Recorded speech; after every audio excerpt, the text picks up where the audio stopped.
Good time of day, everyone. And we are the Sunday show, and we are finally back after a while. Today, we have got a fantastic and interesting topic to discuss, which is the AI trends. Where do we stand today? Where is it going? And how is it working right now? How is it affecting the world? And before we jump right in, I want to thank our fantastic listeners for taking time to tune in, have a listen, and give us some suggestions on the previous episodes. Thank you, everyone. Now, my name is Artem. My magnificent co host today is Serge. And Serge, what do you think about AI? Hello, Tom. I'm super excited to be here with you today. It's a fantastic news that we are back.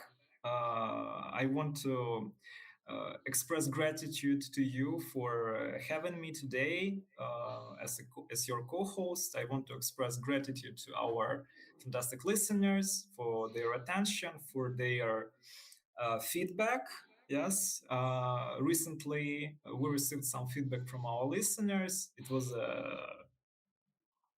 It was fantastic. I was very happy to get it. And before we move to our today's topic, I would like to um, stop for a moment on the discussion of future of our Sunday show community. Artem, what do you think of the idea of creating some sort of community for our listeners on one of currently popular digital platforms, maybe Discord, maybe Reddit? What do you think about this idea? I think it's fantastic. I think those communities are really a way to connect with people and to make sure that uh, everyone involved is voicing their opinions, sharing their thoughts, and I think it's an incredible idea. I was thinking maybe Reddit. What do you think? I think Reddit is a great choice. In Like on top of that, I think if we create a community on Discord, it will be great news for our listeners. I just opened our statistics. I see some fantastic people from Vietnam, Brazil, United States, Argentina. Like we truly have international following, and I believe if we create a place where people uh, coming from such a different background can meet each other, can communicate, express their ideas, exchange opinions, it will be a fantastic place for everyone. So, everyone who is listening to us, you can look forward. We will definitely invite you to our community. And I think our next episode will be announced there. What do you think, Artem? I think fantastic idea. Both platforms sound really great, and let's hope that everyone finds themselves an interesting discussion partner as well, Yeah, just as we did. absolutely, absolutely. I think it will be great to receive some feedback from our listeners uh, right after our episode is released, and we can maybe discuss some controversial things directly with them. So, All about controversy with you. exactly, exactly. In that So, case, let's jump to another controversial topic. yeah, let's begin. Do It's you use time. ChatGPT? Do you love AI? Yeah, like it's one of the, like AI is one of those weird school friends which you are unsure how to treat and which you are unsure what to expect. And I must admit, I'm a very active user of AI, and this is the case despite the fact that I was postponing delving into this topic for as long as possible, for as long as I could. And I remember when AI, like first, first uh, horse of this AI race entered the scene in late 2022. You were the one who was asking if I already tried to play with ChatGPT, and I was thinking, like tomorrow, tomorrow, tomorrow, tomorrow. But when I finally decided to try it, I became absolutely obsessed with it.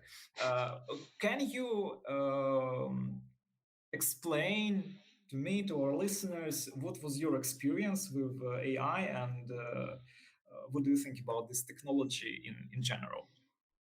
Honestly, in the beginning, I felt like um, as if the AI is just a glorified Google search, especially in the Yeah. beginning. Once again, when I think it was ChatGPT 3 that released first, if I'm not mistaken, in November 2022, and it was a bit underwhelming because they were using the name artificial intelligence for a large language model. So basically, they just put a lot of info into it, and you were able to get something out of it. So as a search tool, it was magnificent at that time. Of course, now it's much more than that. The experience has been revamped 1,000 times.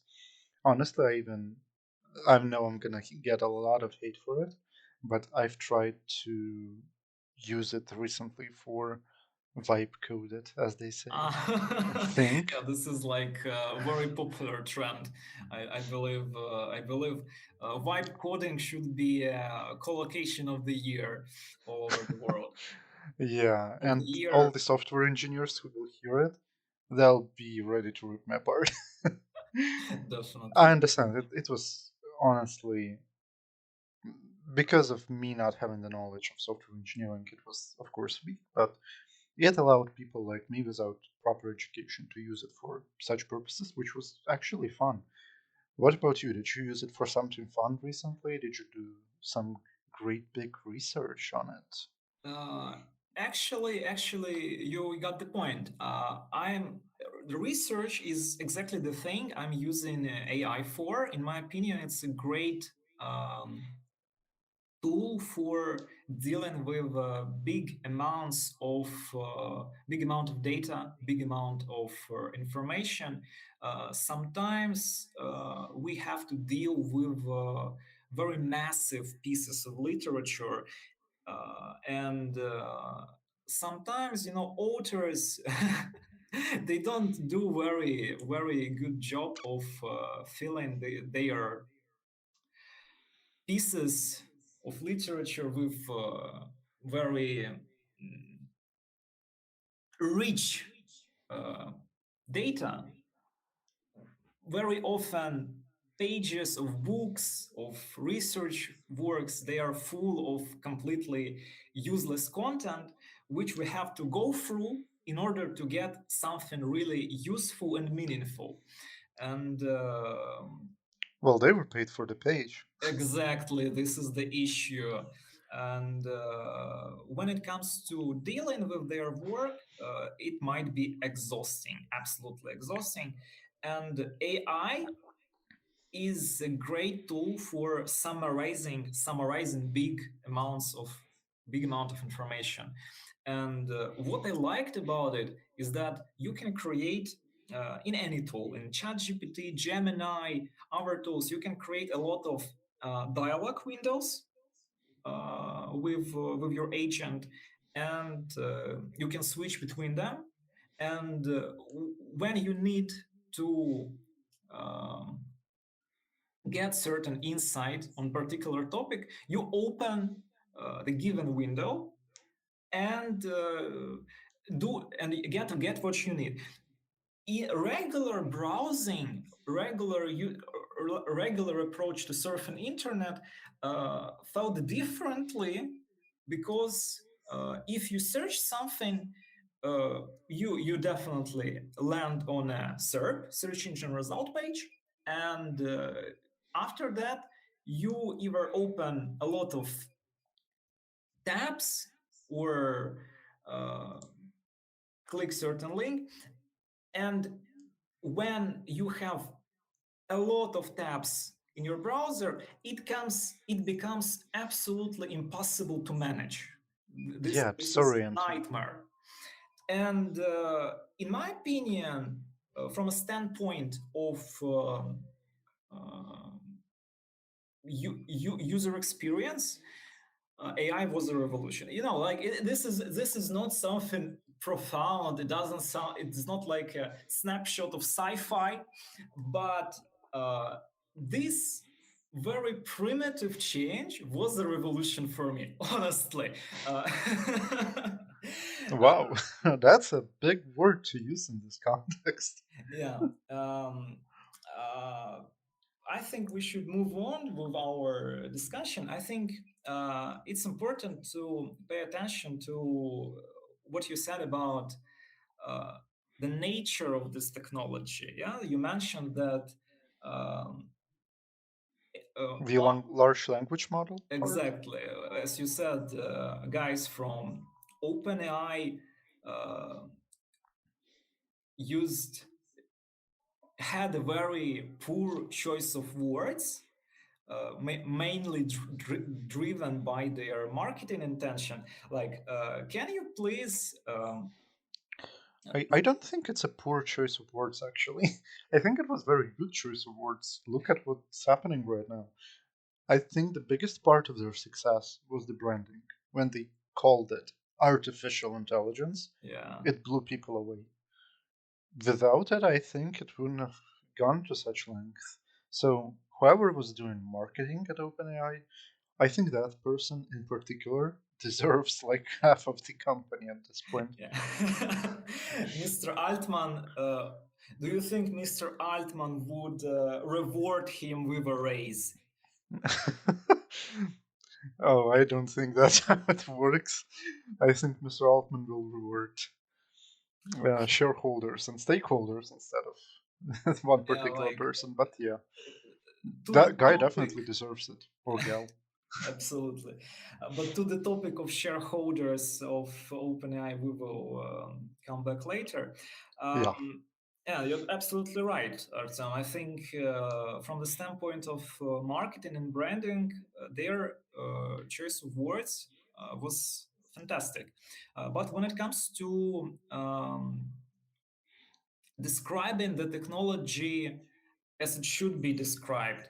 Uh, why did you say that large language model is not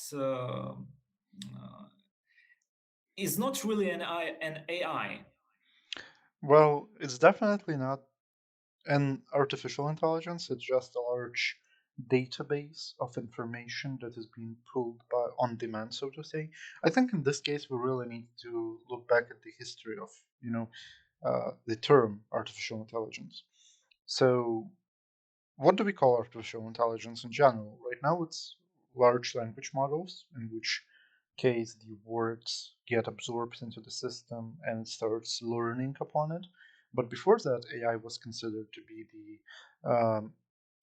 neuro, I think, learning models, which Mhm. were started in 2012 when the database was getting filled by the education, quote unquote, uh, by the users. So, for example, if you see a picture and call it a bear 200 times, the large language model that goes through the neural learning process will be calling this picture a bear at some certain point.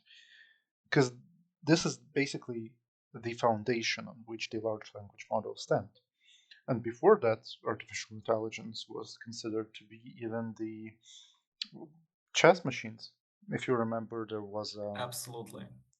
big one with Harry Kasparov when he lost to the chess machine, Yeah, it was a and it was using the famous learning. episode. Yeah.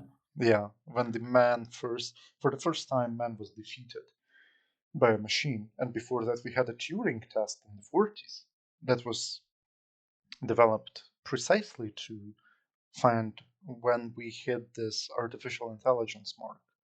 So this particular system and this particular approach that we have right now with large language models is a bit contradictory to what we had previously, but at the same time, it's a natural step in development of the models. Now, I know that's a lot of nerd history at this point, but Yeah. when do you think was the turning point, so to say? Well, in addition to what you said about machine learning, so-called pattern recognition, I would like to add that for our listeners, so they understand the time frame, that, for example, the term machine learning is not new. In reality, it was first defined by Arthur Samuel in 1959.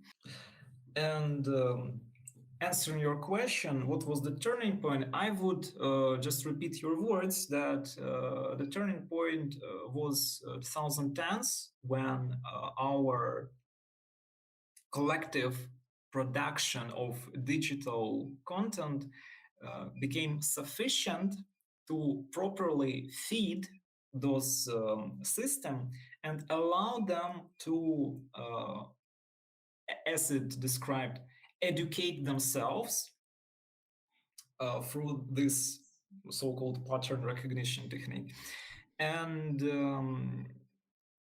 those 10 years between 2012 and 2022 were crucial in development of what we now call artificial intelligence. Um, Totally agree with you on that one. But with the machine learning and with ingestion of data into the machine learning process, I think we can touch on a very popular topic. I'm not sure if you're an active Instagram, TikTok user, but there is a ton of jokes about one thing in particular: AI slop. Absolutely, yeah. Like I'm not an active user of many social media platforms, but I am absolutely familiar with Ballerina Cappuccina. Do you know her? Unfortunately.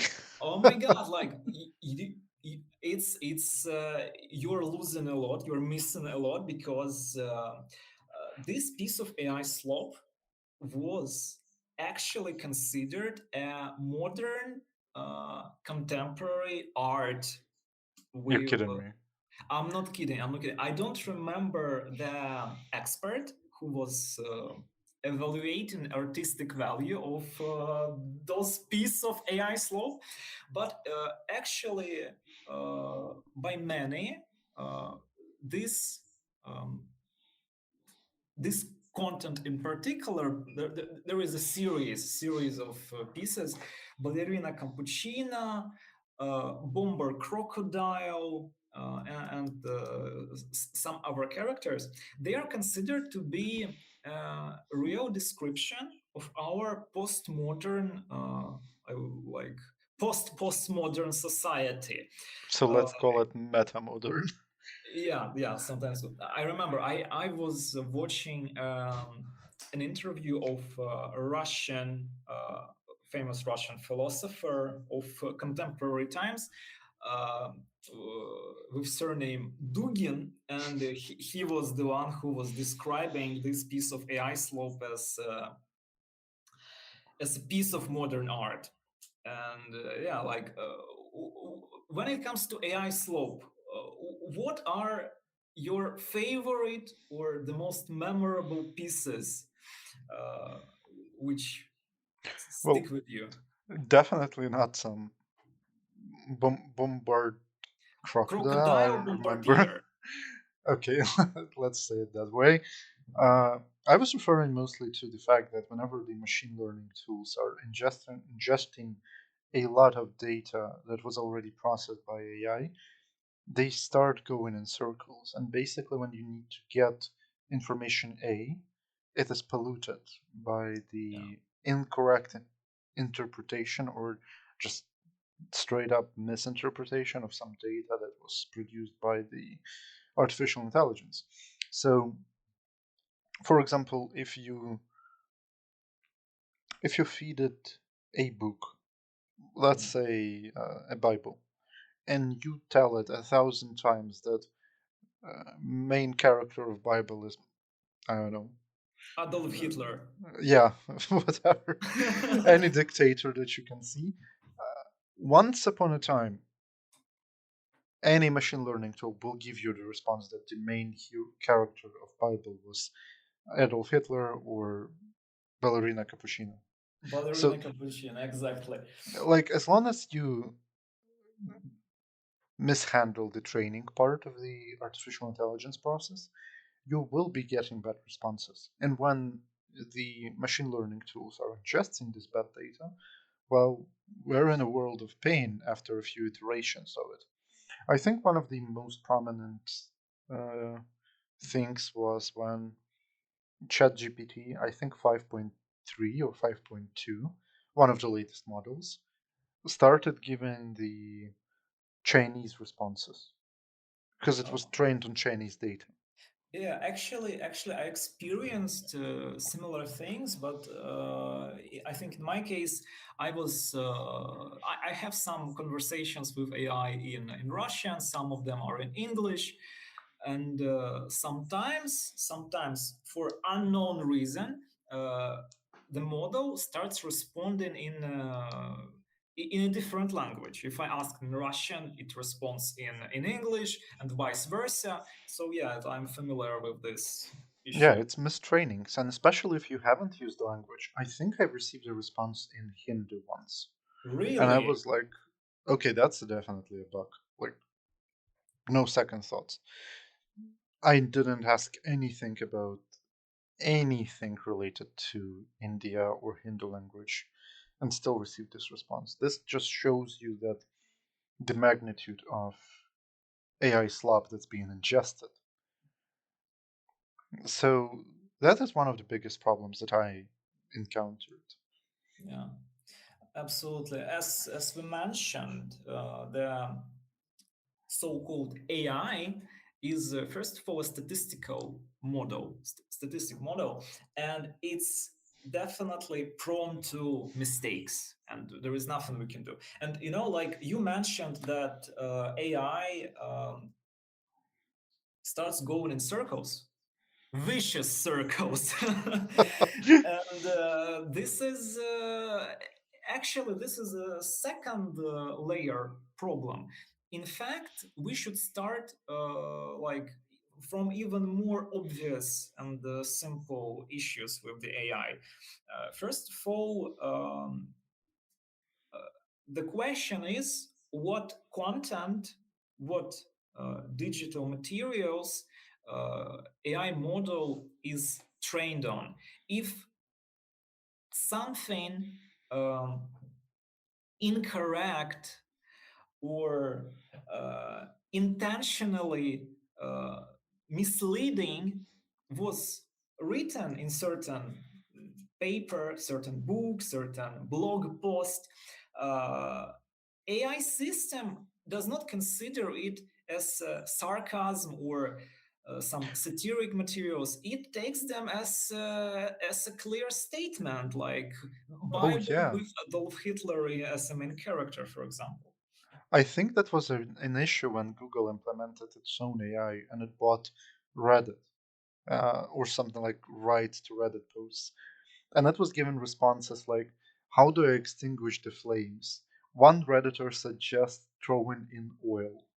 Yeah, fantastic advice. Absolutely. But when it, we can spend a long time talking about issues of functioning of such systems, but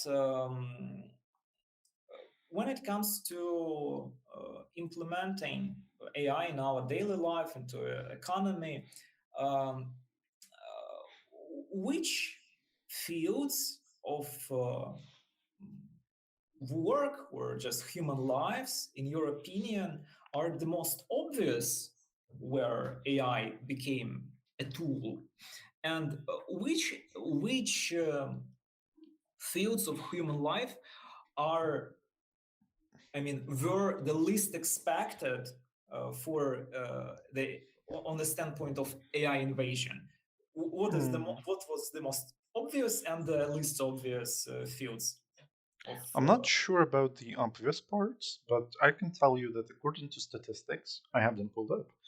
Um, According to 2026 AI Index reports, approximately 88% of surveyed American organizations used AI in some form in 2025, and generative AI was used in 70%. So I would say that currently AI is used everywhere, even in places where you least expect it. For example, mostly it is used, according to this index that I pulled, for search rankings, for customer support, for marketing, for software development, and of course, video generation, which you graciously mentioned as what was it, Bombardillo, Crocodilo?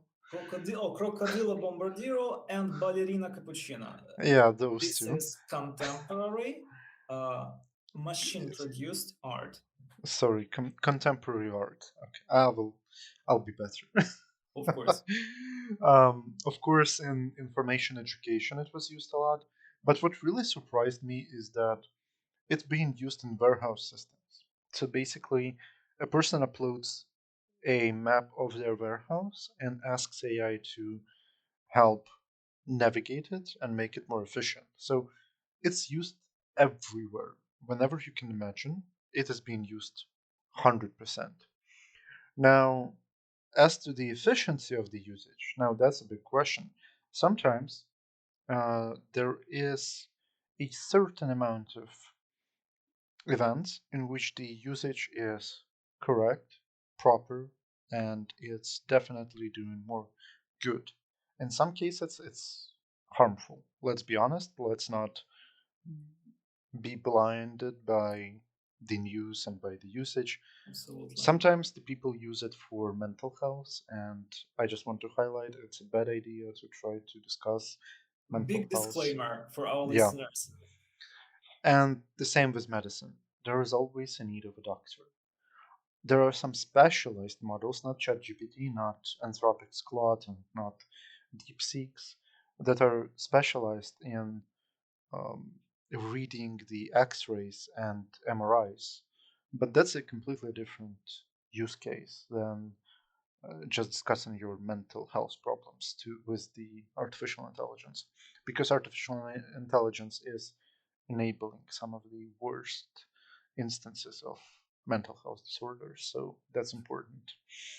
Yeah, I would say that actually this issue is not new because simple Google search, since it was created, uh, very often was given the same was providing users with the same results.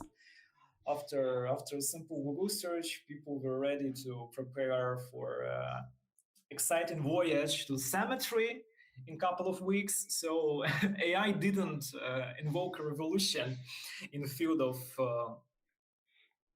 autonomous doctor-free healthcare. Definitely. And it's really scary when people really trust the machines to the extent when they stop trusting the doctors. So Yeah, this has to be really carefully used. But on the other hand, once again, whatever's happening in software development, I happen to work in software development. Whenever the machine learning and artificial intelligence is used properly, it saves a ton of work. According to some research, um, if I'm not mistaken, it's Organization for Economic Development. The time that has been utilized by the software development engineers is decreased by 60% with the implementation of AI. So, in some cases, it is creating more of a stability and more of a lighter workload for affected people. Once again, with the right usage. And absolutely. Search, what about you? How do you use AI in your work or in any other fields? Yeah. Actually, before answering your question, I would like to mention that, in my opinion, the most impressive use case of the AI was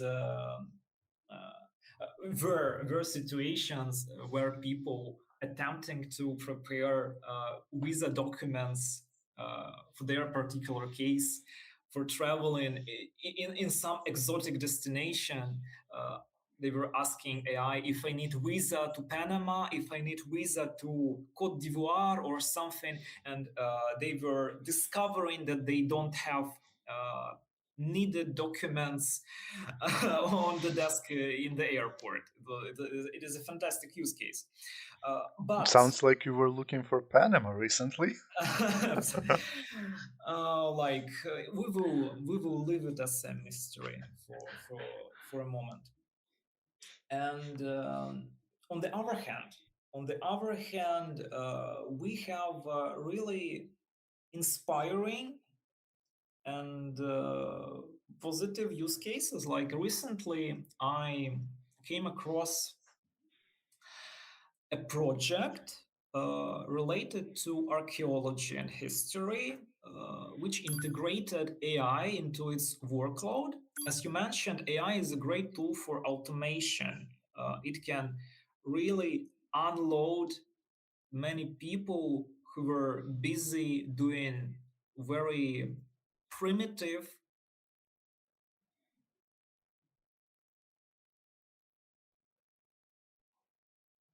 and in that project executed by I think German scientists in certain university, uh, I'm sorry, you disappeared for a sec. Primitive. like yeah, people are busy doing primitive tasks on their workplace, and AI does a great job replacing them, Like data entry. like data entry, some document processing, and many other tasks. And as I mentioned, I recently came across a project where German scientists are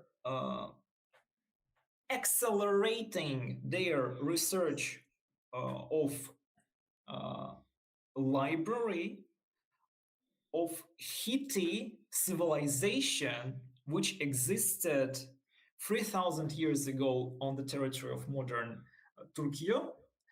And what exactly they are doing? The archaeologists discovered um, very big amount of destroyed clay plates with ancient scripts. It was a library or archive of the capital of the Hittites, and they collected there 30,000 pieces of those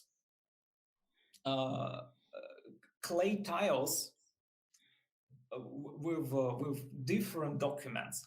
Mhm. And what was the issue? They were destroyed, and people working in this field, they were supposed to match those pieces together first in order to restore original tiles.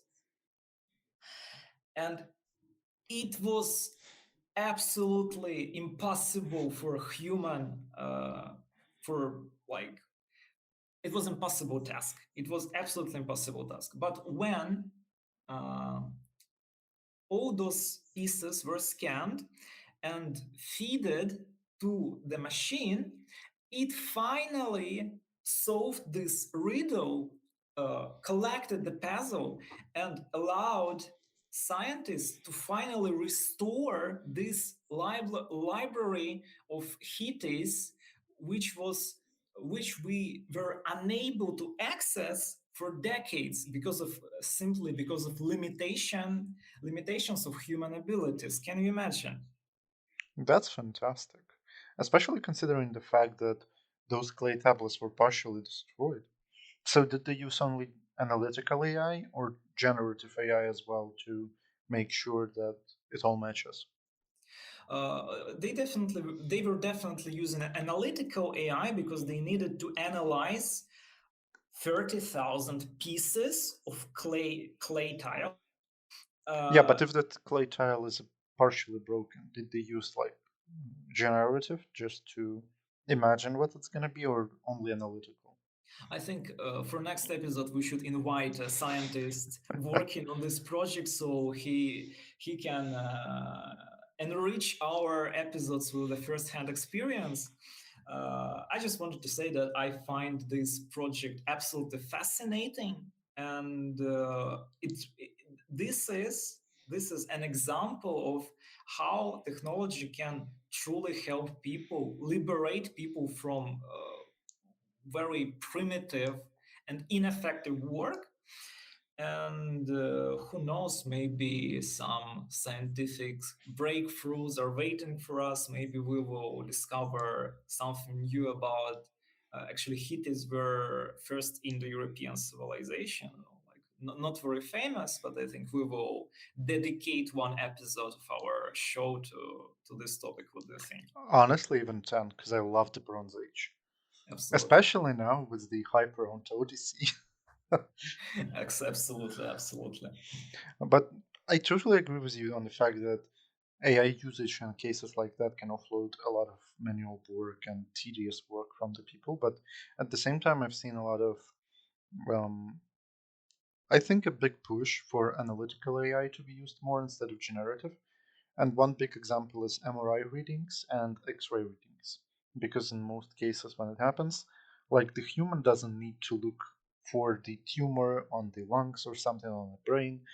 They can only look at the results of what has AI found and then verify them manually. So there's still a human in the loop who's verifying the results. But at the same time, analytical AI is used to make sure that the time of the person who's doing the research, in this case, doctor, uh, is used as efficiently as possible so he can save more people. And in this Absolutely. case, so we can get more information in the example that you've mentioned. So that's really fascinating that AI is empowering us in this case. Yeah, you're totally right.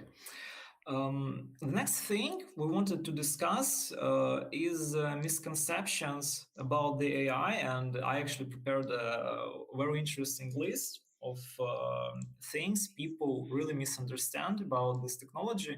I think And what's first the thing, most common one that you saw? exactly, the most common things besides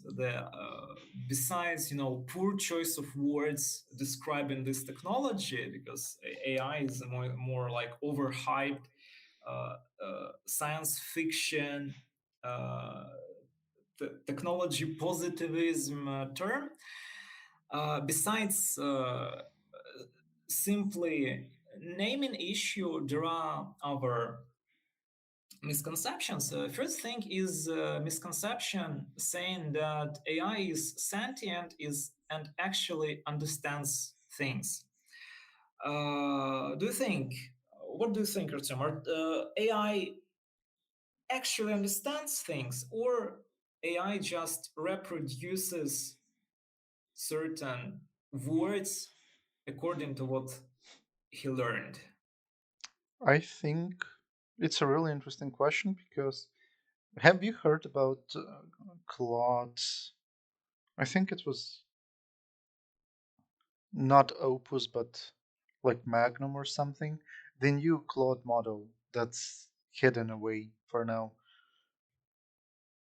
I definitely have heard about it, but I'm not an active user of Claude. So it would be nice if you could tell us more about this topic.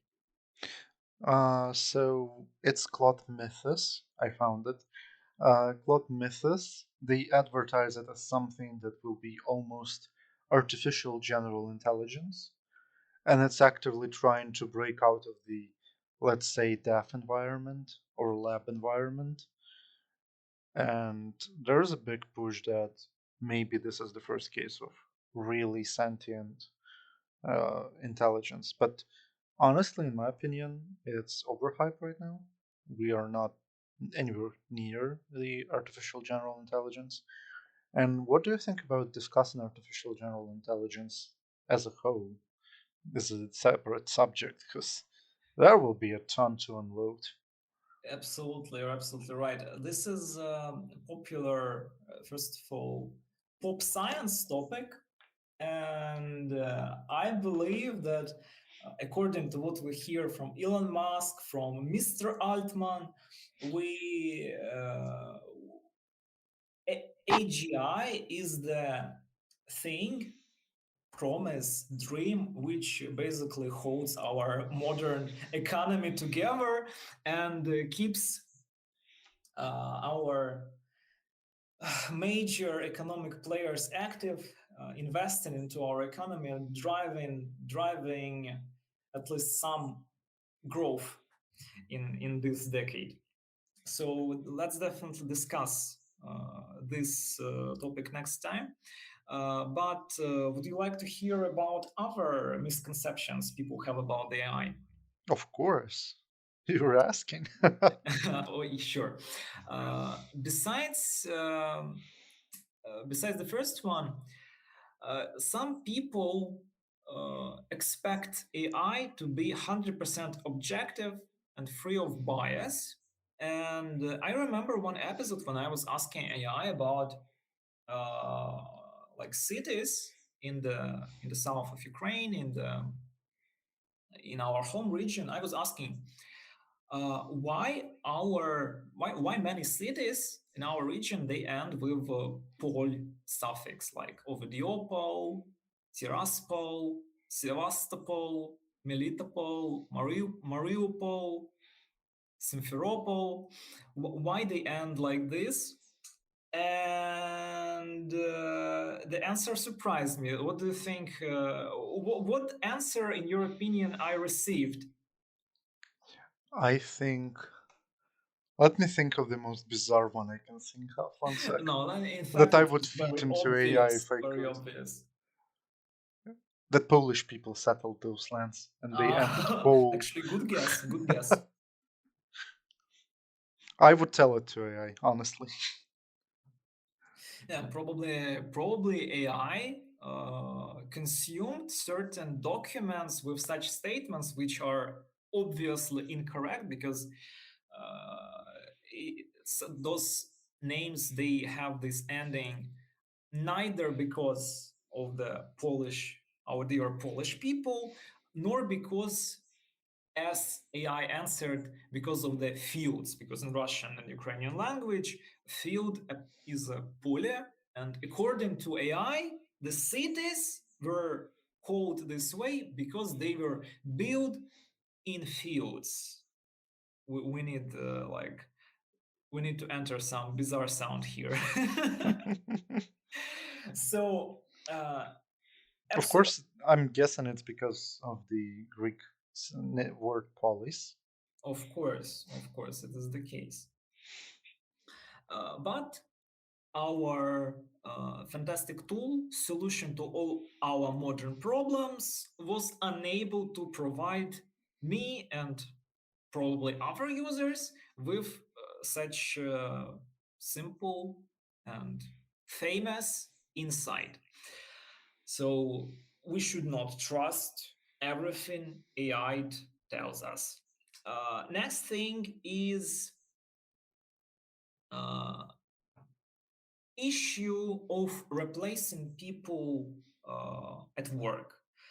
You mentioned that AI already started simplifying work processes, offloading many tasks, many routine tasks from people. But when it comes to replacing people, in your opinion,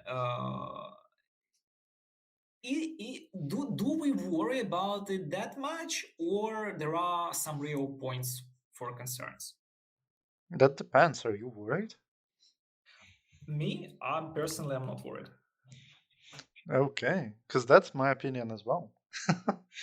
I know a lot of people are scared about being replaced right now, and it's similar to the Industrial Revolution of England in 19th century, 18th century, when the workshops started to appear and the weaving machines appeared. So, like, of course, some of the manual labor jobs will perish, but other will spring up in their place. Like, still, machine needs the person to be run. And the same thing Absolutely. with AI. Currently, whenever you have an artificial intelligence, there still needs to be a human in the loop.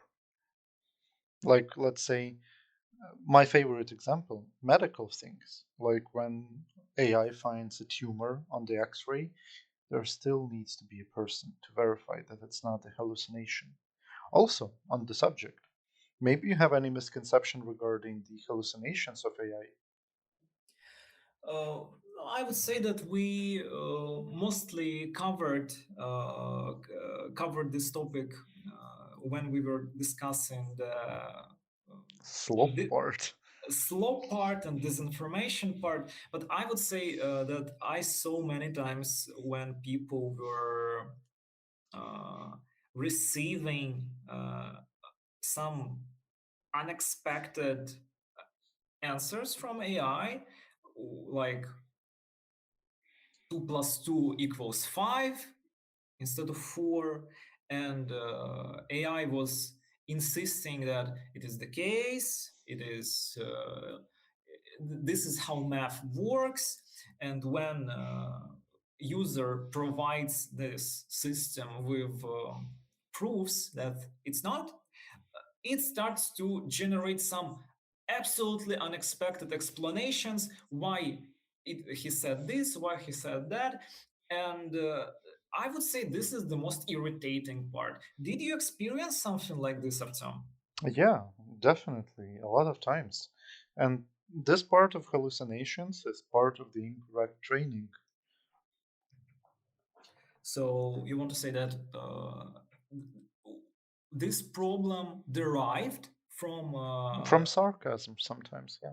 yeah, exactly, exactly, because this system cannot distinguish when people are serious and when they are not, when it comes to reading some text transcripts or books. He or it consumes information that clouds are made of sugar in order to deal with thirst. Some people should drink gasoline, and provides people with such insights without any hesitation. Yeah, that's a very common problem at this point. Yeah, and we should go on a short advertising pause and move to the next part of our podcast. What do you think, Artem? I think it's a fantastic part, though not advertisement. Yeah, like Non-profit I'm part. just kidding. I'm just kidding. We Are will you not trying to do. train AI to be bad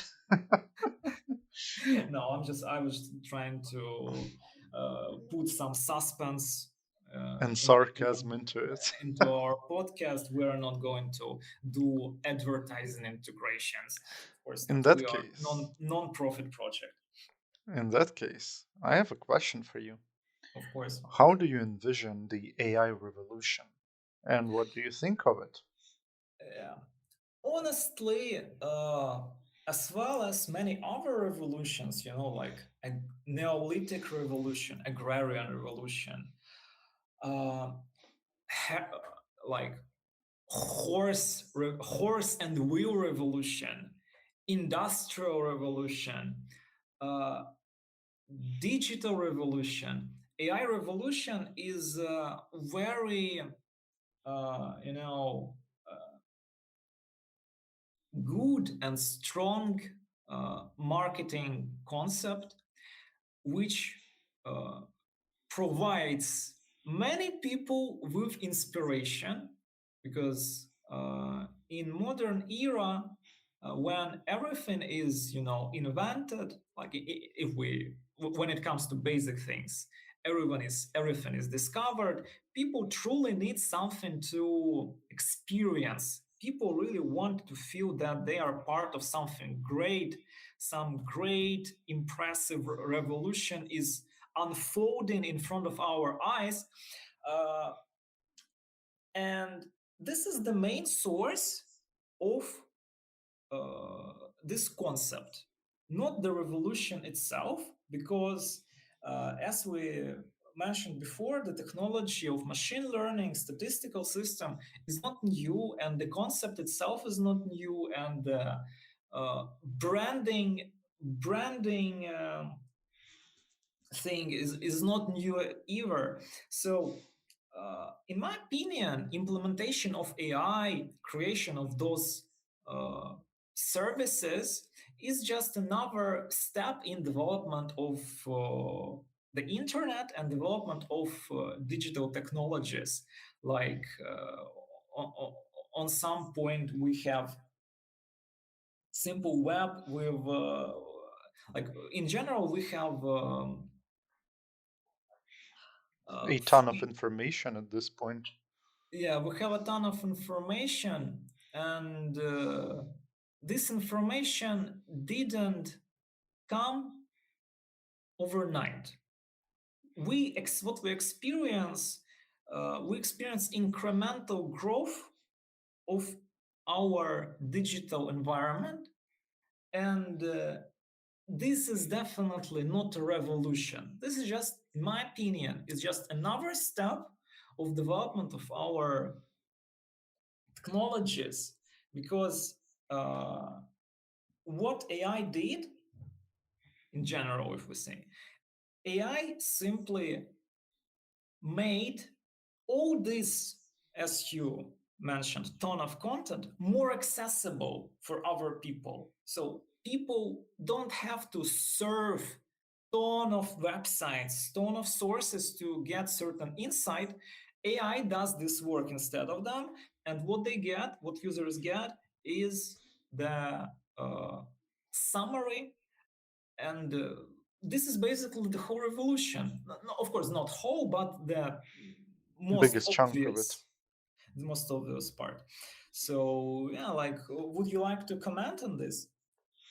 No, I think you covered it pretty well. I think it makes sense, and I totally agree with you right now. It's not near the revolution. Maybe if there are some technological developments, but I don't think it can be standing in the same way as, in the same row, let's say, as Neolithic revolution or Industrial revolution. True, true. Maybe the But development of internet itself, maybe. But you know what's the biggest problem with all of this? When you're what? inside the process, you cannot objectively um, make Estimate the assessment of it. scale. Yeah. Absolutely. For example, people in the beginning of 20th century, when World War One happened, I bet they didn't imagine that this is the world war that's gonna change the political landscape of the world forever. Absolutely, yeah. As we remember, it wasn't called a world war; it was called a Great War. So, like, people people didn't know what they are actually experiencing. They when they were in the middle of those events. Yeah, you're totally right. I But think the scale they couldn't realize the scale of it all, like the consequences, the process changing, and everything basically. yeah, so like, was it a revolution, or was it or wasn't? Answer will be provided by history textbooks, which we Which will expect. be written by AI.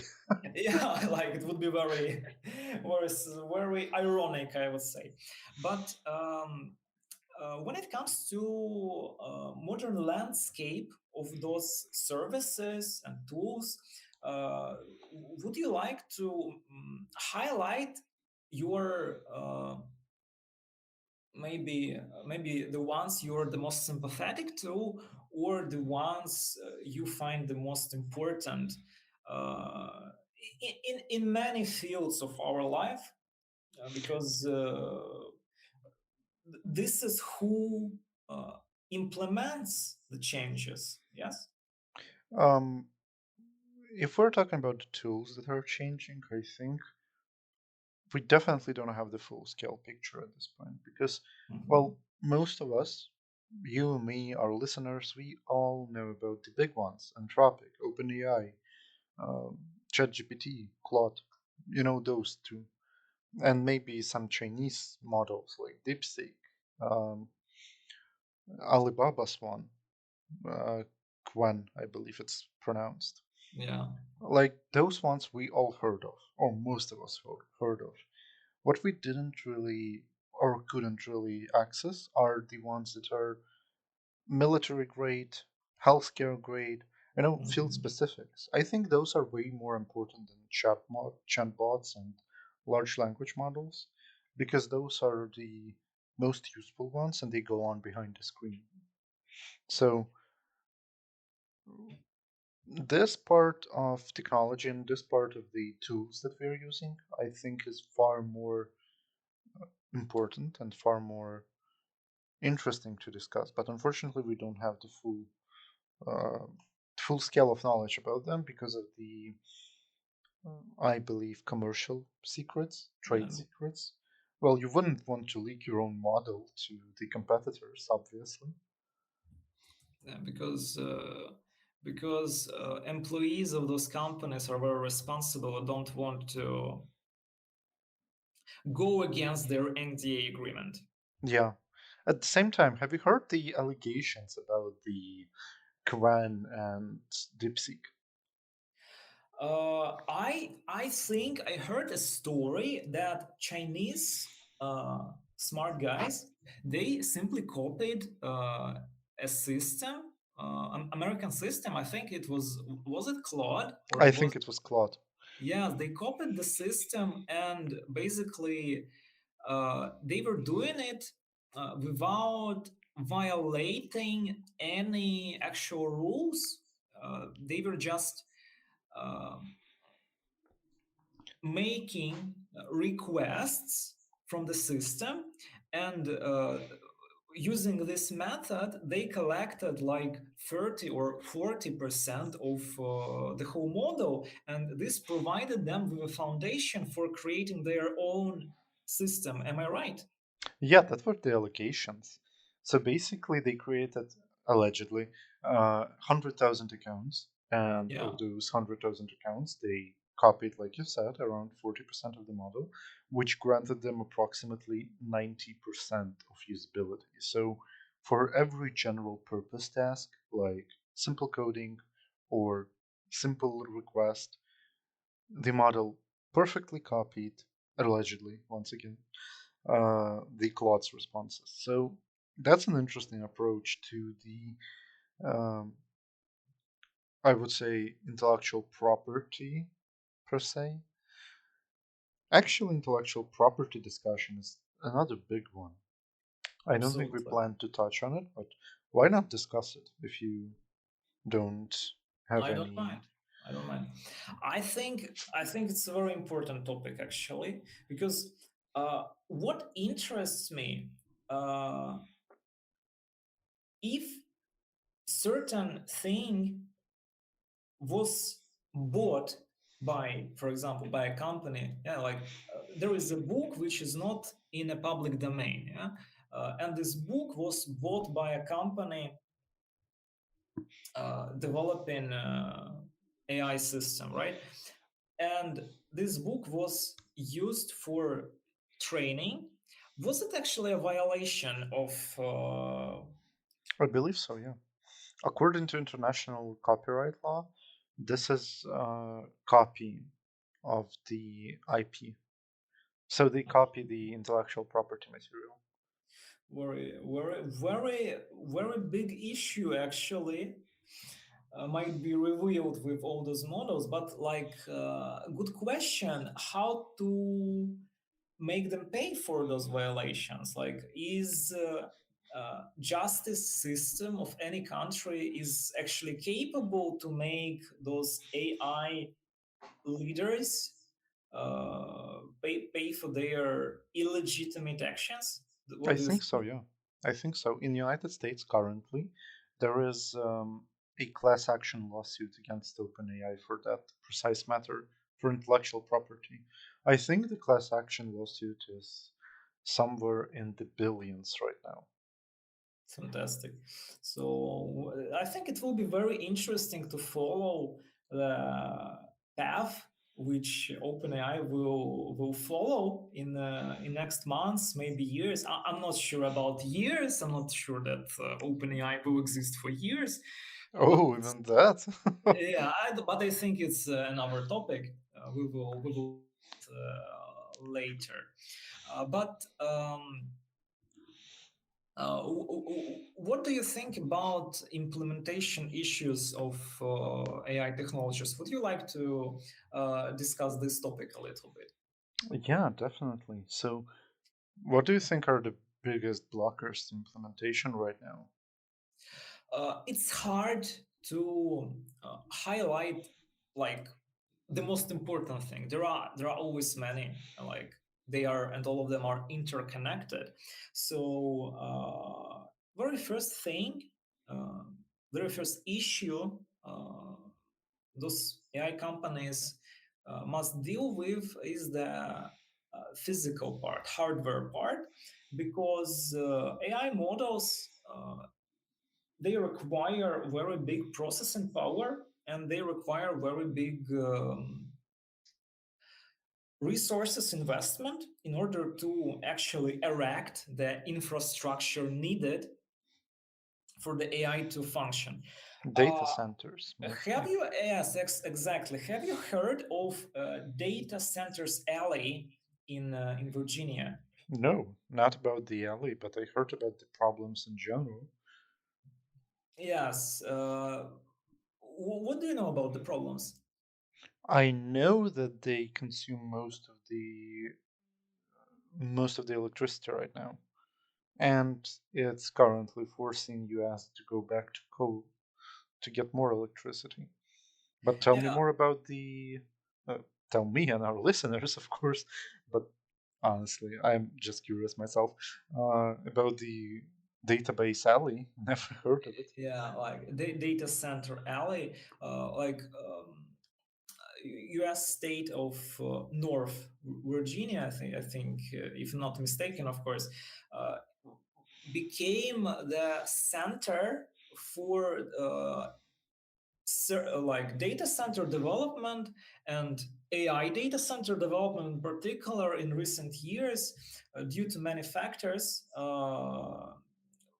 not very densely populated state, a lot of water, and I think legal environment is very attractive for such developments there.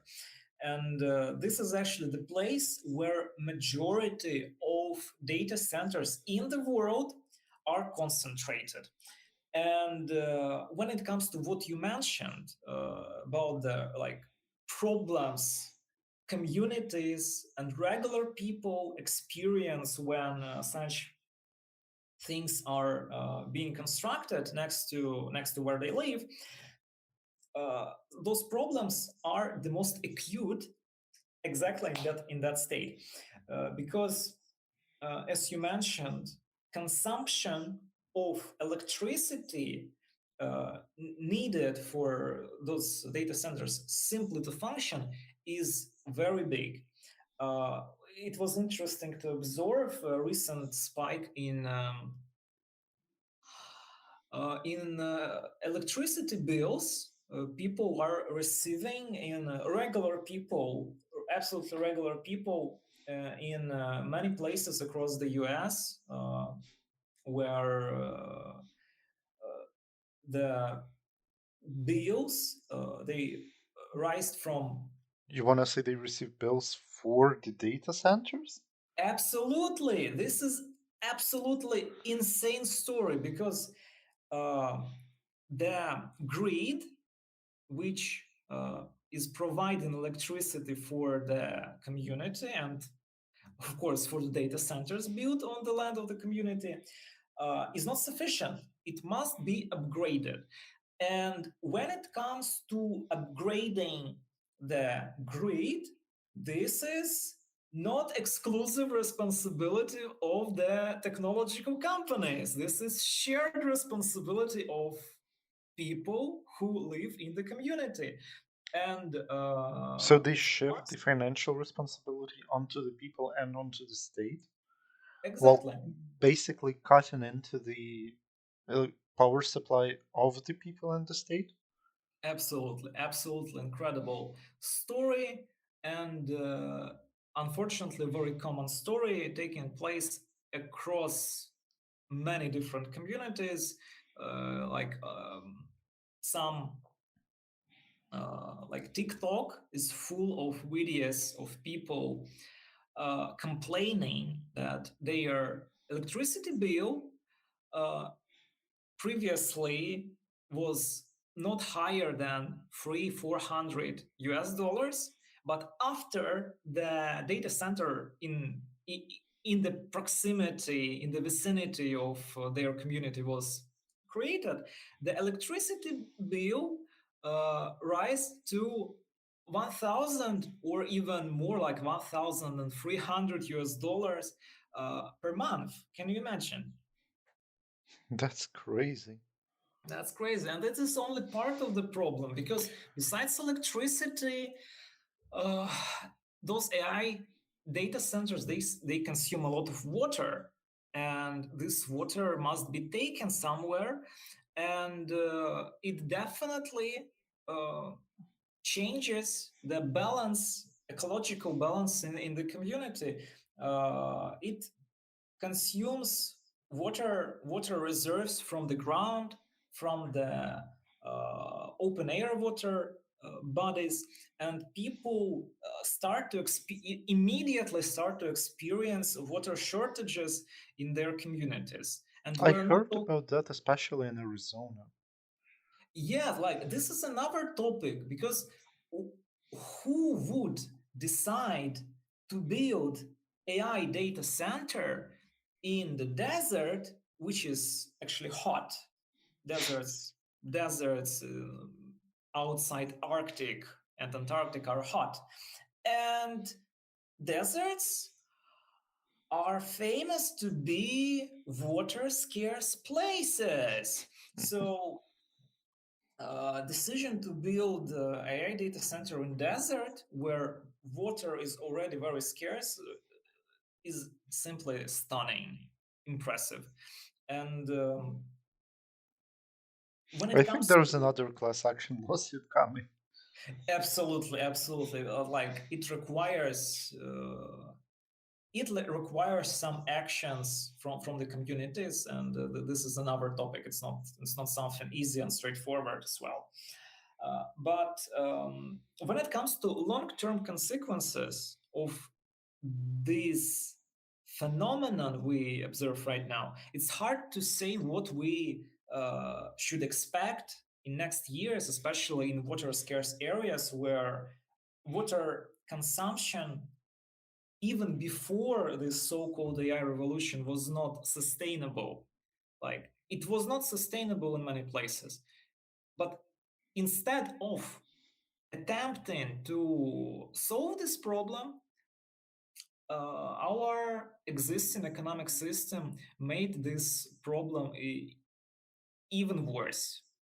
This is what I wanted to say regarding infrastructure issues. What do you think about it? I think it's horrible, and one day it will force actions of the government, of the people, of anyone who is affected by it to make sure that A, the businesses are acting in sustainable manner, and B, that there is enough resources. Because I think uh, there are less densely populated places which allow for placement of those data centers. Yeah, yeah, you're absolutely right. But let's think about, let's say, a branch of this problem, this financial markets. How do you think finance answers all of the challenges that are happening because of AI, and how are they how are they acting upon the opportunities of AI? Yeah, yeah. But before answering your question, I would like to add one short comment uh, about more appropriate places to build those data centers and about finance. And this way we will move on to our next part. Uh, the most obvious place to build such data centers is high north Arctic desert. tundra where temperatures are naturally low and where water resources are actually uh, more abundant. And logical question comes, why don't they do this? Why do they build those data centers in places where they interfere with life of people, exhaust resources? Why do they do this? But the answer is finance, because high north is a place where people don't live. So, consequently, infrastructure needed for those data centers to function is practically non-existent. So the project of building such data centers in the north will be much more costly because the infrastructure uh, must be built precisely for those objects Like like power grids, like power water grids. pipelines, everything basically. Absolutely everything. Also, like communication network should be extended into those remote areas.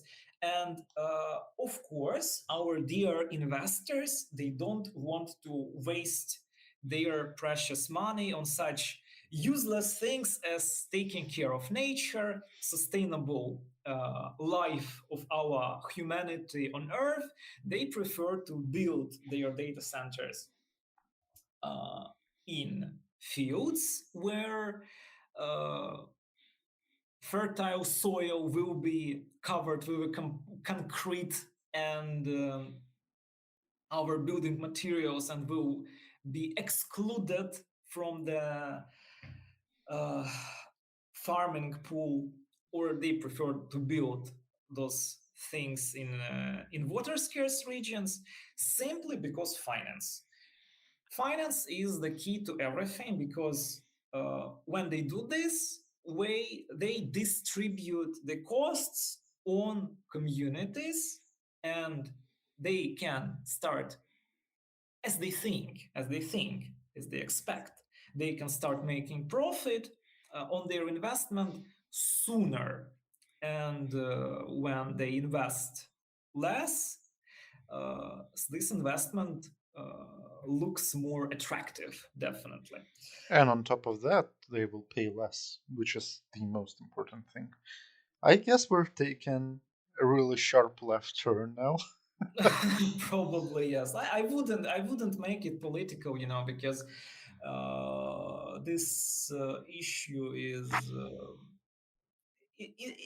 this issue It's universal. universe universe, so it Uh, touches very basic foundations of human life and our coexistence with nature. And and I let's think be honest, on top of everything, economics are always the continuation of the politics and vice versa. Whenever you have economic interest, it will go into political interest really soon. So, unfortunately, we will encounter this political topic as a hidden threat across all of our discussions, but at the same time, we'll still try to remain objective and unbiased. sure. um, so let's go on about the financial part of our AI revolution, right? I uh, think we're already in those waters. exactly. So the most obvious um, uh, the most similar thing which comes to our mind when we talk about the AI phenomenon is dot-com boom in the late 1990s, when our dear investors, which were deciding where to direct endless resources of American economy, and not only American economy, they decided to invest into the thing they don't understand. They didn't understand what are the websites, what is the internet. So companies like like the very famous example from 1990s, a company which created a website about dog food after was allowed, first of all, it was allowed to go through IPO, and almost instantly it raised insane amount of financial resources through investment, and the stock of this company went to the moon immediately, despite they not having a business plan, not having any viable product offering for their customers, despite they don't even have a team who could execute some services related to the delivery of dog food to people. It is a very famous example. Don't remember the name of the company, but It's all secondary to the point, I understand. The yeah, fact it's that the during most. dot-com bubble, everything just blew up. Uh, can you repeat, please? During the dot-com bubble, everything blew up. Every business. They just Absolutely, went, to the moon. yeah, space high, I guess. Because it was just the gold rush. And now we're in another gold rush. Absolutely, but we should remember how such phenomenons end, starting from those famous Turkish flowers, which were which were overhyped in Netherlands in 17th century, ending with railroads.com, and right now dreams about AI solving all our problems and attracting insane amount of resources from all directions. About Uh, resources, I have the numbers. yes, I wanted to touch this topic. Can you just spell them out loud? So, on the numbers, get ready, get a load of this. This is gonna be really bad, so hold on to your chair. AI companies, according to Organization of Economic Development, they received 61% of global venture capital in 2025 alone, Mhm.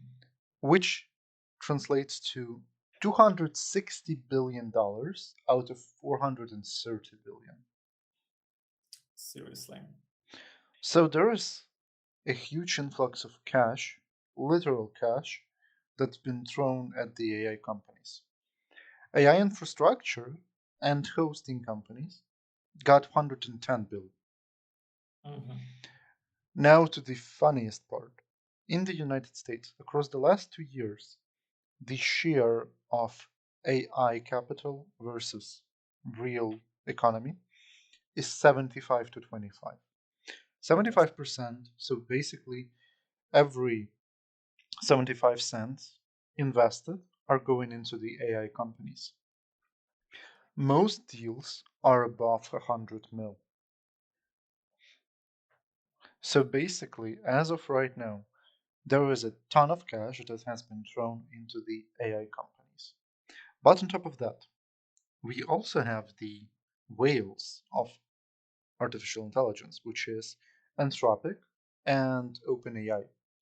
Now, one of the most common things to evaluate the company's value is by net profits and by earning per share. Now, since OpenAI and Anthropic both haven't gone public yet, as SpaceX, for example, we don't have the amount of shares, we don't have the numbers that are open and uh, forcibly transferred all over the world. So we can't know for a fact unless we go into the public reports. And according to public reports, both OpenAI and Anthropic are actually a losing companies. They don't have a net profit. They're afloat only because of investors' money. Actually, I prepared the numbers for the OpenAI. Would you like to hear them? Definitely, yeah. Yeah, it was very OpenAI is like a stunning example. Like I will when I decided to delve into their financials, I was shocked. In 2025, the company recorded 13 billion in revenue and tension, 33 billion in total costs, resulting in a net loss attributable to the company of 38.5 billions. This is what they lose in 2025.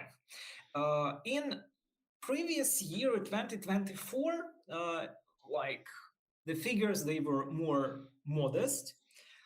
They made 3.7 billion in revenue, and they spent 5 billions 5 billion in for their So they're like losing functioning. 30-40% every year. Yeah, so like they made 13 and they spend 38. Oh yeah, It's, that's even more in that it's case. more. It's definitely more. Does it look sustainable to you? Of course, no. And keep in mind that OpenAI aims to go public yet.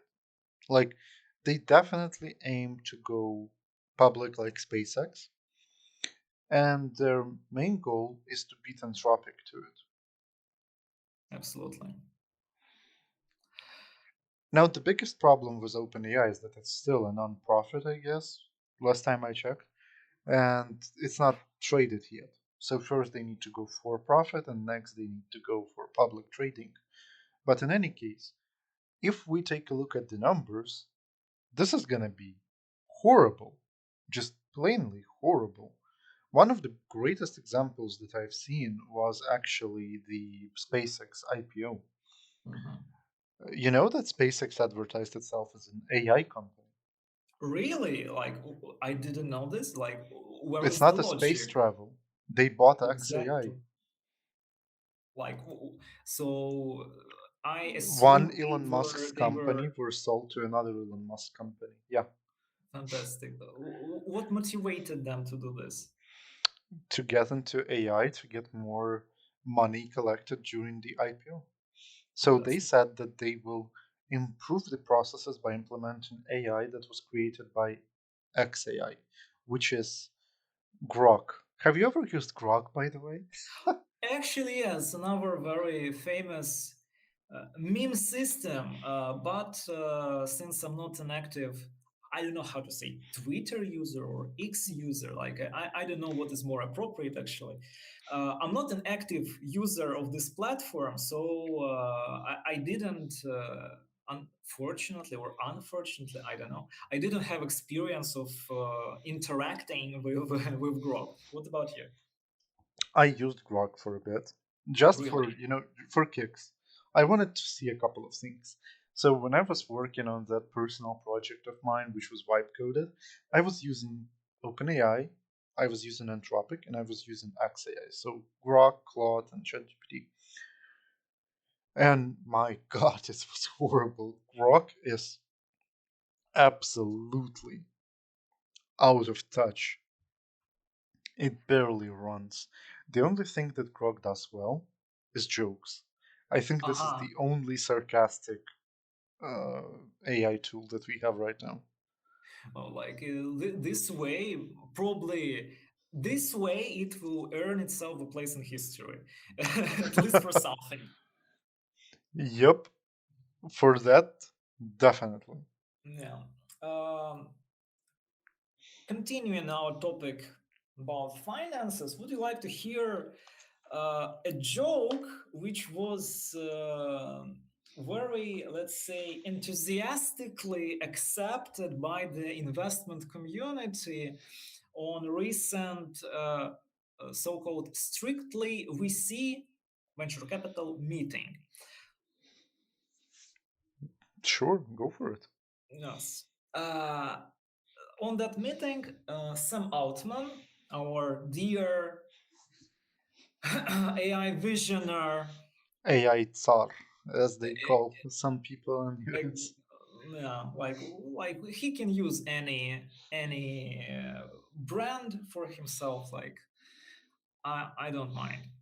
So Sam Altman was having a chance to speak to the guests of that meeting, and he was talking about real perspectives of breaking even for his company, which I will remind our listeners makes 13 billion and spends 38 billion of US dollars.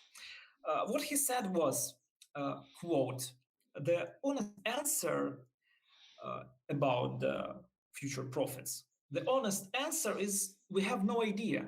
We have never made any revenue. We have no current plans to make revenue, and we have no idea how we are ever going to make revenue. We made a soft promise to investors that once we build a generally intelligent system, we're basically going to ask it to figure out how to generate investment return for our shareholders. Boom, boom, fantastic. What do you think about this joke? Is it a joke? The most tragic part that it wasn't. This I is this I this don't think it was was a joke. It's horrible. Like, what is a soft promise, by the way? Let's. soft promise. I will repeat once again. Soft promise that No, I mean, what does it mean? Like, can I soft promise something and then just say, well, it wasn't a hard promise, it was a soft promise? like I think it's a good idea actually. What about going to Barclay or Goldman Sachs and tell them that guys, I'm going to make you a soft promise that if you lend me like let's say 35 millions of US dollars, I will probably find a way to give it back to you with an interest. I What will ask AI how to do it. yeah, I will ask a general intelligence how to do this. What about discussing this topic with Goldman Sachs managers? What do you think? What do you think they will respond to us? I think they'll give us 5 million and then they'll throw at us another 5 million. And then we'll promise them to beat OpenAI. And then they will throw another 20 million. And then the bubble bursts. Yes, like Although, realistically, we'll go to jail. yes, like big disclaimer. But for example, but we are not Sam Altman. We cannot refer to our um responsibilities like to so-called soft promise. Like I think we really need to weaponize this thing in our life. Maybe we can we can get some positive results from it. Just the question is what will happen to OpenAI next. Yeah, that's a big one. Because if I recall correctly, OpenAI is committed to building data centers all across the world. Guess the number. What's the dollar equivalent? US Guess. dollar. Not Yeah, not in some Zimbabwe billions. dollars. In billions. I can go with billions. Can go with billions. No, like 50. 1,000 billions. So a Which is trillion dollars invested into data centers, consuming water, polluting soil, creating noise for people living around the area. $1 trillion into this project, which can probably, but nobody knows for sure, can probably create an AGI, right? probably if it would be even possible to start. So he pledged to do this in 2025. And I think that's another one of soft promises because they haven't started building yet. It's August of 2026, and I think they only built one, which isn't worth a trillion by any means. So, well, let's call it a soft promise and just move on, I guess, because this isn't happening. This isn't happening. Like, but I would really like what I'm truly curious about is what those investors and shareholders think about. Like, what they really expect. They expect that. First of all, I don't know. Like, those are the shareholders who want to put another trillion into building data centers, or this is the wild dream of the chief executive officer. I don't think it's a dream, it's a promise. Well, soft promise, but a promise Another, nonetheless. another Uh, soft promise. I'll be I'll be coining that after Sam Altman Yeah, like I think. before he copyrights it. So the most important thing in this regard, I think that shareholders have a slightly different outlook on that. If we're to talk serious about this, um, there is a theory which isn't confirmed nor mentioned anywhere in official documents, but one of the popular theories that I heard was that currently the future shareholders, now investors, and well, the executives, they all expect the company to make losses as of now to make sure that everyone uses AI. For example, a very good, easy example with the software development. Let's imagine you're an engineer. Mhm. You get fired because, well, layoffs. And all of your code base stays in the hands of AI. Right Mhm. now, I think, the newest model, the Luna one, costs around 5 cents per task, maybe 8 cents per task. Now imagine if, well, you basically tied to ChatGPT. It made Mhm. something in your code base, it wrote something, it did something, and then they decide to raise the prices 100 times. Yeah, yeah. I have heard about this concern in the past. And you don't have any choice now. You will pay because hiring an engineer will most likely take around a couple of months of recruiting, then a couple of months of the person just trying to figure out what's happening in the code base, and then Yeah. a couple of months of fixing it. So your business is down for 9 months, say 6 to 9 months, let's say. And this is where your strategic partnership with an AI company can turn into a hostage situation. Absolutely. But when it comes to real math, what happens if company, any like, if we're talking about macroeconomic scale, yeah, what happens if number of companies dependent on, for example, Claude, are unable to cover the costs invoked by uh, unexpected spike of prices of tokens provided by Claude? What if those Claude's clients are unable to pay? What will happen next? Did anyone think about it? Well, that's the system collapse theory for you. Actually, one of the other topics that we should discuss, come think of it. But system theory collapse will give you that once at least one actor is collapsing, all the other actors in the market will start collapsing one by one. And for example, Absolutely. if let's say you and I invest in 401k and our money go to S&P 500, and Yeah. then the companies start collapsing, well, here goes our pension fund. If And on you, top of that, of uh, course, number of people are jobless, unemployment, no money to buy services, and then it gets worse and worse and worse. it's called a vicious cycle. Yeah. Yeah, The less money people have, less they spend, less money other people have. Then this is snowball effect. This is not going to be very very bright future for the U.S. economy and consequently for the world economy. So, what, in your opinion, are the plausible solutions in this situation? I think the best solution might be, in my opinion, of course, might be to slow down the rate of growth for the AI companies and AI scalability. Because nothing that happens too fast is good. This is one of the basics of economics. If you have way too fast of a growth, it will be followed by a really great downfall, like in Absolutely. Great Depression. Yeah, I think this is very widespread fear among many people.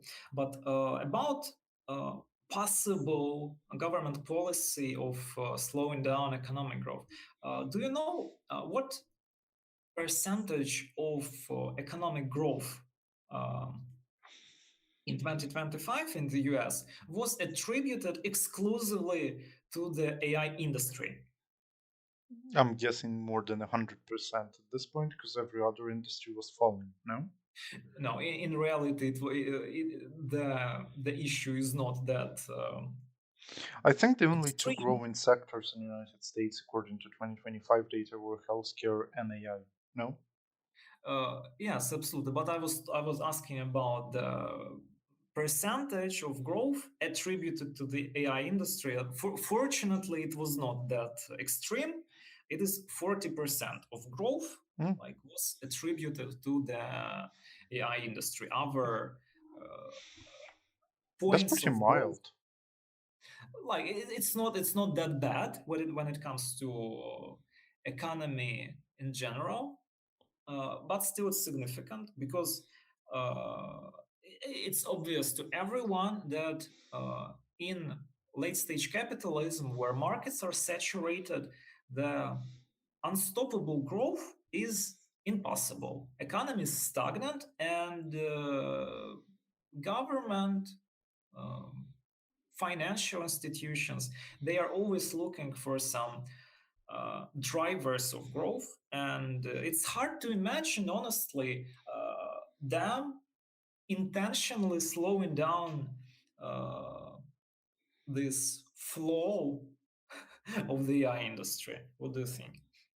I think it's either that, intentionally slowing something, or facing the consequence later. So, Yeah, like the like, question the receipt is, is coming, you know? yeah, the question is what choices to be made.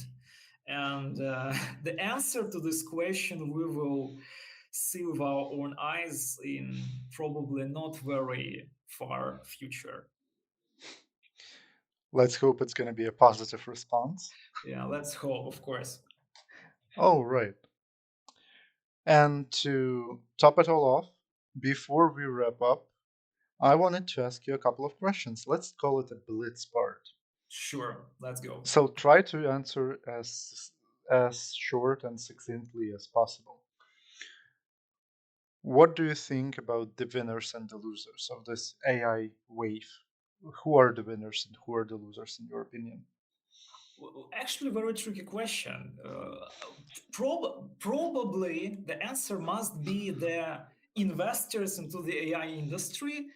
Those are winners, and losers are probably those people who are losing jobs.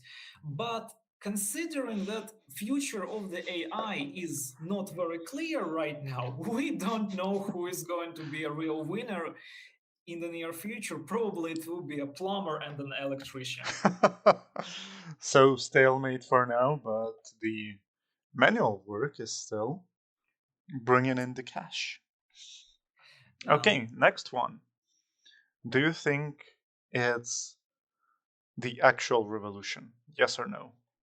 Definitely no. As I told you, revolution is a fundamental change in certain field. What we see now is the incremental growth, incremental development of technologies, which which was based on the things which were created throughout the digital era. So it's not a revolution. Okay, and the last one. Have you heard about Garland Ellison's I Have No Mouse and Yet I Must Scream? Unfortunately, no. So you should enlighten me. Now, that's a short story that I think will be necessary for our um, next episode about Mhm. the artificial general intelligence. Just a short synopsis. It is a book in which the artificial intelligence gained sentience and it was Mhm. developed for war. So instead, it destroyed the life of all humanity except for five people, and it tortured five people for eternity. Fantastic. So, like, somehow this system was sustaining their life for eternity. Yep, because of the scientific progress that it achieved. So the Fantastic. progress itself in the novel, well, in the short story, was achieved, but at the cost of extermination of all humanity. Insanity. Uh, Yep, so I think this book is gonna be a must read for the next episode. yeah, probably yes. All right, before we conclude, maybe there was something that you think we should cover as well. Yeah, I have some ideas in mind. Not all of them are related to the field of technology. I think it would be interesting to talk about first in the Europeans, because, in my opinion, somehow this topic was deprived of attention. Like, everyone talks about Egyptians, Mesopotamia, even civilizations of Mesoamerica, but story of like the most like default uh, part of humanity, like which amounts to 50%, more than 50% of people who live there, like in the Europeans, uh, So, did Hittites, Assyrians, Sumerians. not all of them, not all of ancient civilizations were related to Indo-Europeans, and I think we should cover this topic to uh, provide it with enough lighting, like other Definitely. other maybe you have some ideas as well. No, no. I think everything that we have a lot on the bucket list now. Yeah, definitely. So, maybe anything about AI trends that we haven't touched upon. Absolutely, absolutely. I think we didn't talk enough about so-called AGI. That means artificial general intelligence, and this topic definitely deserves coverage. And would you like to discuss it next time? Definitely next time. And now I think we can wrap up our current episode. So, Serge, maybe you want to tell something to our listeners before we wrap up. Of course, I would say that we were I'm super happy to continue with our podcast, and I'm super grateful to everyone who follows us, everyone who listens to us, and of course we will do everything to provide you with the best topics in our next episodes to make you to keep you inspired, and to maintain your interest to the world around us. So thank you to you all, guys. And I will end with this. And Artyom, like, word, your word. Thank you, Serge. And on my end, thank you, everyone. Hope if we don't see ya, hope you have a good morning, afternoon, and evening, and good night. And we'll catch you on the next one.